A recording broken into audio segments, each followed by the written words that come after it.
Good morning students. पिछले video में हमने नंबर सिस्टम्स के कुछ बेसिक कॉन्सेप्ट को क्लियर किया था। आज से हम अपने बुक्स के चैप्टर नंबर 2 को स्टार्ट करते हैं। चैप्टर नंबर 2 का नाम है बहुपद। जैसे कि इसके नाम से स्पष्ट हो रहा है बहुपद। बहु मतलब बहुत सारे, पद मतलब आपके जो पद आएंगे वो, यानी कि एक से अधिक पद को क्या बोलेंगे अपन, बहुपद कहते हैं। जिससे पद, बहु का पद मतलब बहुत, तो पद मतलब जो अपन क्वेश्चन में जो इक्वेशन बनेंगे उसमें जो पद होते हैं वो पद कहलाते हैं। मतलब एक से अधिक पद, एक से अधिक पद को क्या बोलेंगे, बहुपद कहते हैं। ठीक है। अब बहुपद को समझने से पहले हमें दो राशियों की जानकारी होनी चाहिए। एक होती है चर राशि, एक होती है अचर राशि। चर राशि और अचर राशि को मैंने 9th क्लास में भी अच्छे से समझा था कि चर राशि क्या होती है और अचर राशि क्या होती है। चर राशि हमेशा अल्फ़ाबेटिक के रूप में होती है। चर राशि हमेशा अल्फ़ाबेट के रूप में होती है, जिससे X, Y, Z, A, B, C, U, V इस रूप में अगर अल्फ़ाबेटिक के रूप में हो तो वो क्या कहलाती है, चर राशि। और अचर राशि क्या नंबर्स के रूप में होती है, इंटीजर के रूप में होती है। पॉजिटिव नेगेटिव हो सकती है, जैसे कि 2, 3, -4, 3/4 इस प्रकार से कोई नंबर्स के रूप में होती है तो वो आपकी क्या कहलाती है, अचर राशि। तो बहुपद के लिए आपको चर राशि और अचर राशियों को पता होना जरूरी है। चर राशि और अचर राशि के बाद में हम बात करते हैं बीजीय व्यंजक के बारे में। बीजीय व्यंजक। अब बीजीय व्यंजक क्या होते हैं? बीजीय व्यंजक बीजीय व्यंजक क्या होते हैं? बीजीय व्यंजक जो होते हैं वो चर राशि और अचर राशि, चर राशि और अचर राशि के योग, यानी कि इनको जोड़ने, घटाना, गुणा करना और भाग लगाने से जो राशियाँ प्राप्त होंगी उससे हमें बीजीय व्यंजक कहते हैं। तो जो बीजीय व्यंजक है, बीजीय व्यंजक में चर व अचर राशि के योग, घटाने, गुणा, भाग करने पर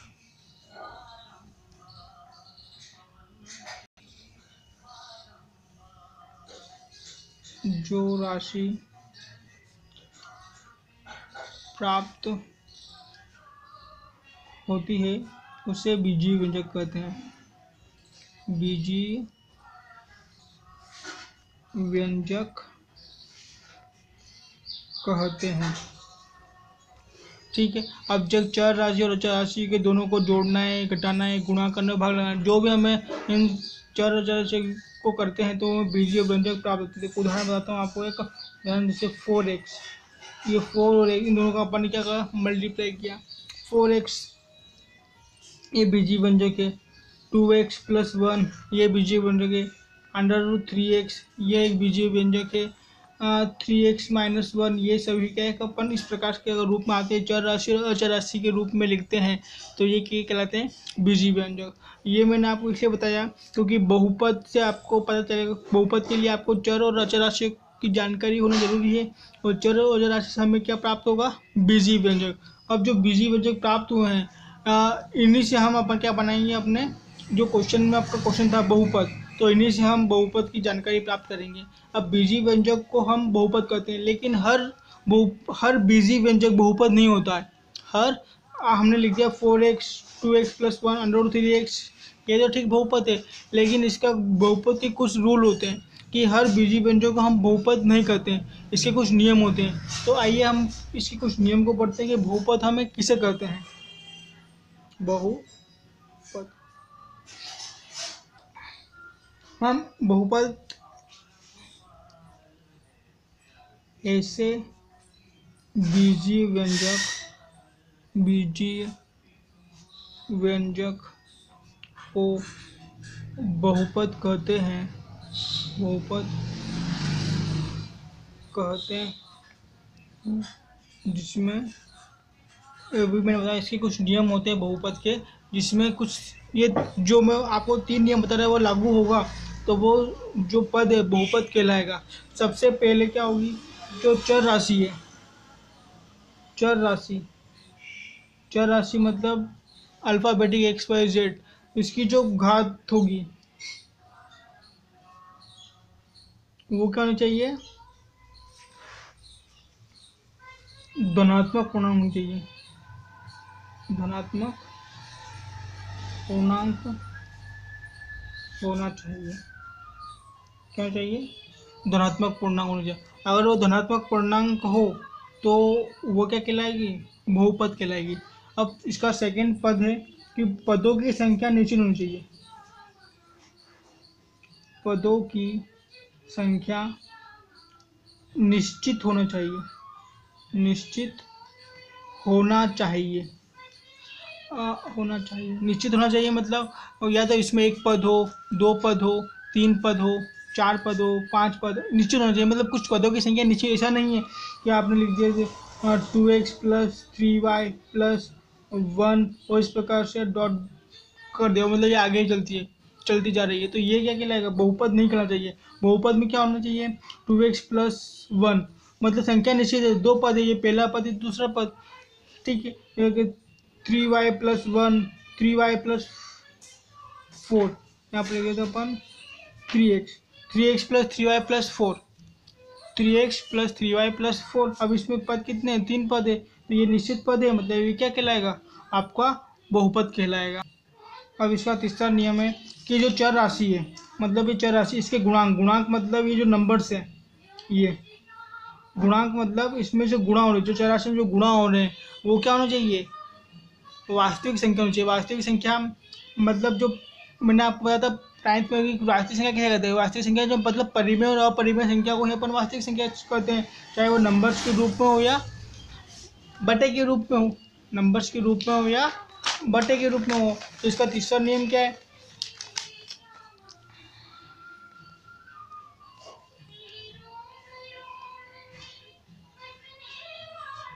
चर राशि का प्रत्येक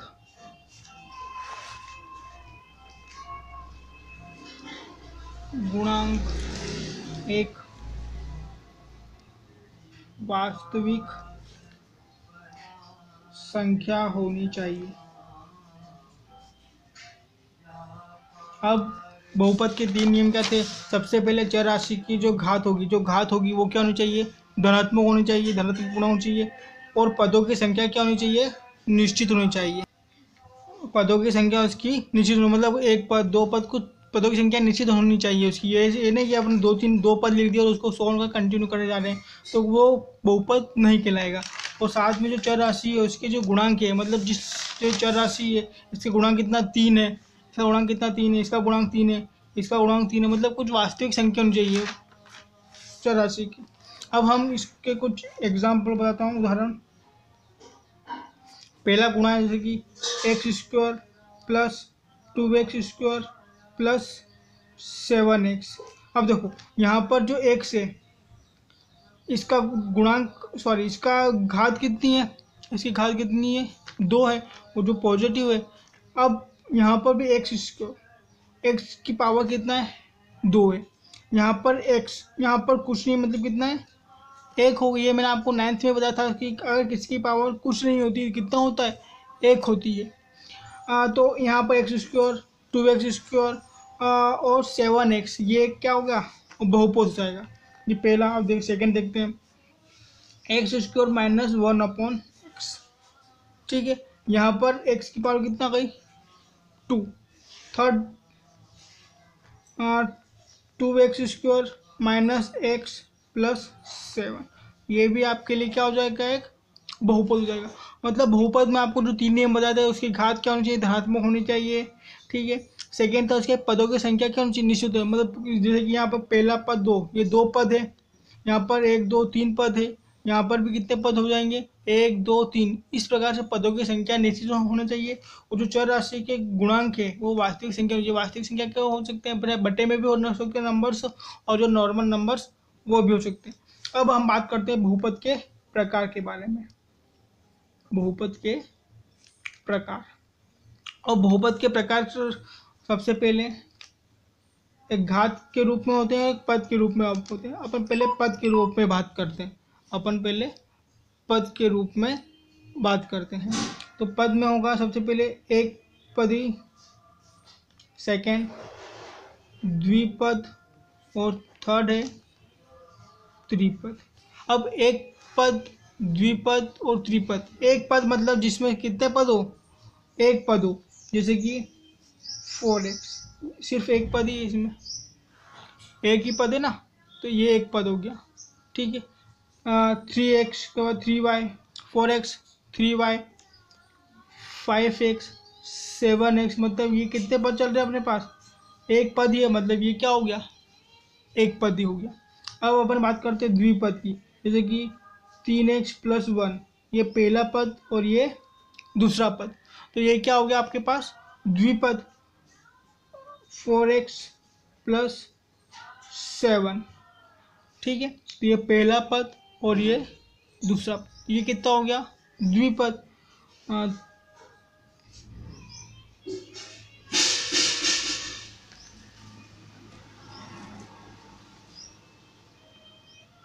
ये जो सभी लिखे मैंने बहुपद, ये द्विपद है, क्योंकि देखो इसमें पहला पद, ये दूसरा पद, इन दोनों को जोड़ा अपन है। मैंने आपको बताया था जोड़ना, घटाना, भाग करना, गुणा करने पे जो बीजी व्यंजक होंगे वो बहुपद कहलाते हैं। साथ में उसके नियम बताते हैं, उसकी घात कितनी होनी चाहिए, धनात्मक होनी चाहिए, उसके पदों की संख्या निश्चित है, 2 पद है, और उसके जो चर है उसके जो गुणांक है वो क्या होनी चाहिए, वास्तविक संख्या, जो वास्तविक संख्या भी है।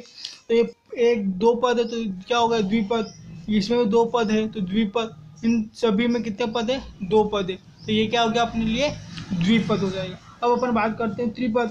3x + 2y + 1, तो पहला पद, दूसरा पद और तीसरा पद।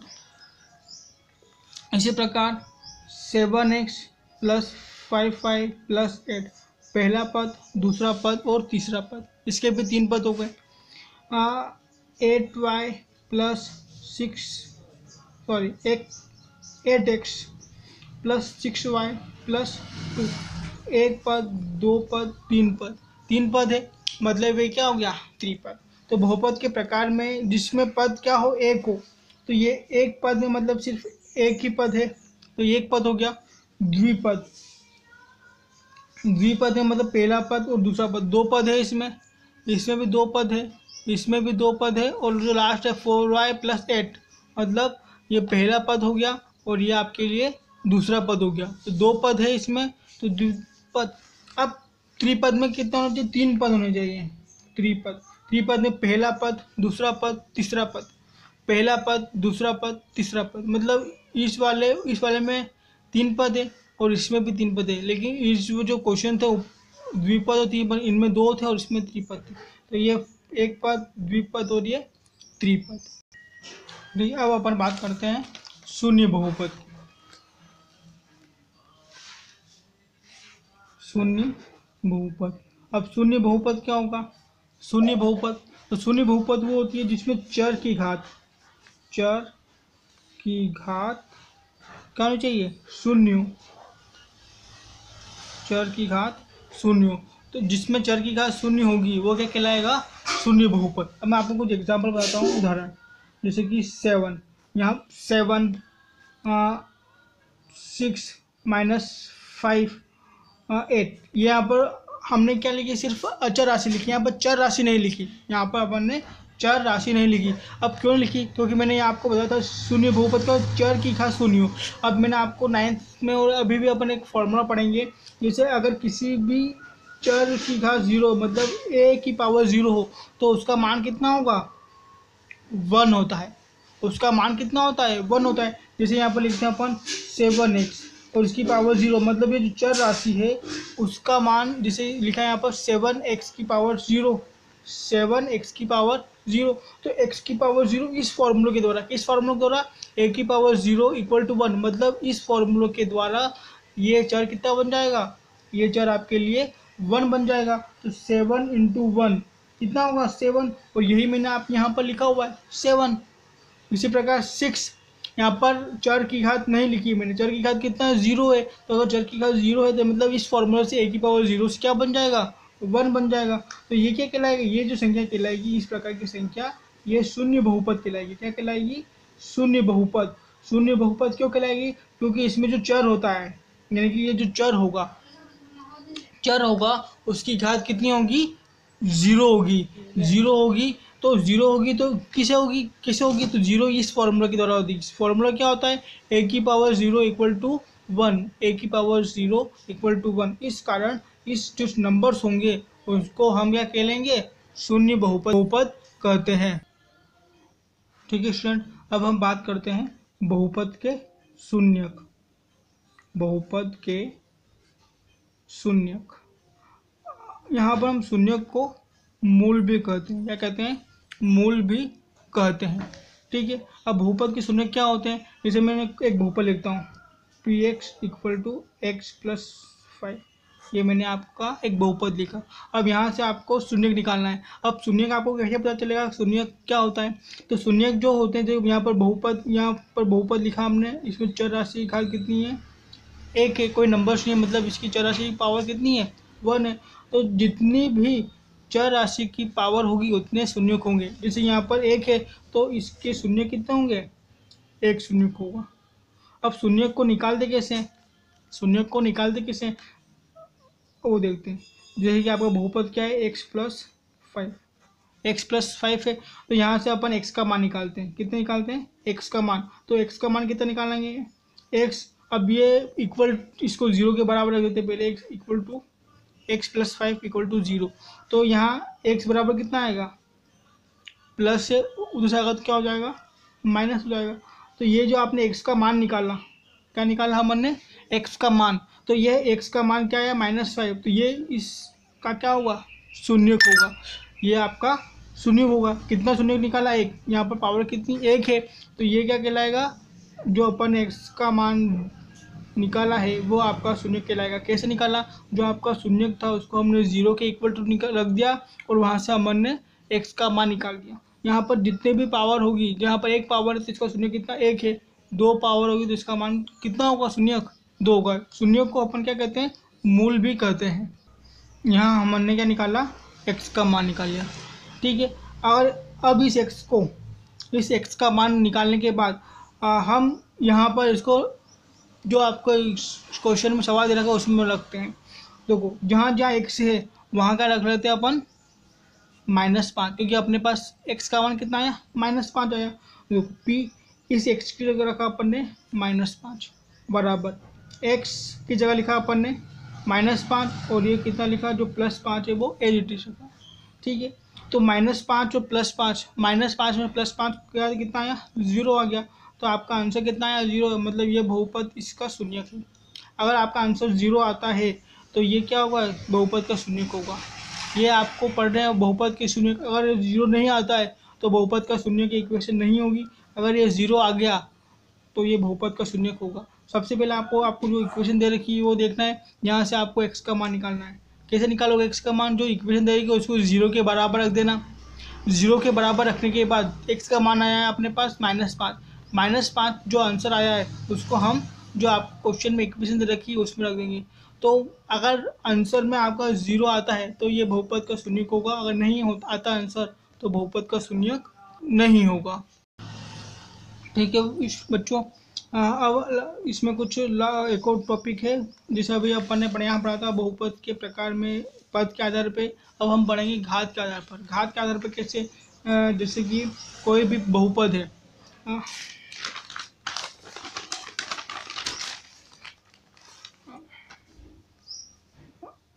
फर्स्ट है रैखिक बहुपद। रैखिक बहुपद मतलब कोई भी अगर बहुपद है उसकी घात कितनी हो, 1 हो। जैसे 4x 3x + 1 और 4x + 2। मतलब यहाँ पर जो चर राशि है उसकी घात कुछ नहीं मतलब कितनी है, 1 है।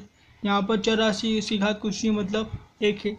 यहाँ पर चर राशि कुछ की घात है मतलब 1 है। मतलब जिस भी बहुपद की घात कितनी हो, 1 हो, जिस भी बहुपद की घात 1 हो वो क्या कहलाएगा, रेखीय बहुपद। अब सेकेंड है द्विघात बहुपद। अब जिसके नाम से पता चल रहा है द्विघात मतलब द्वि मतलब दो, मतलब किसी बहुपद की घात कितना होनी चाहिए, 2 होनी चाहिए।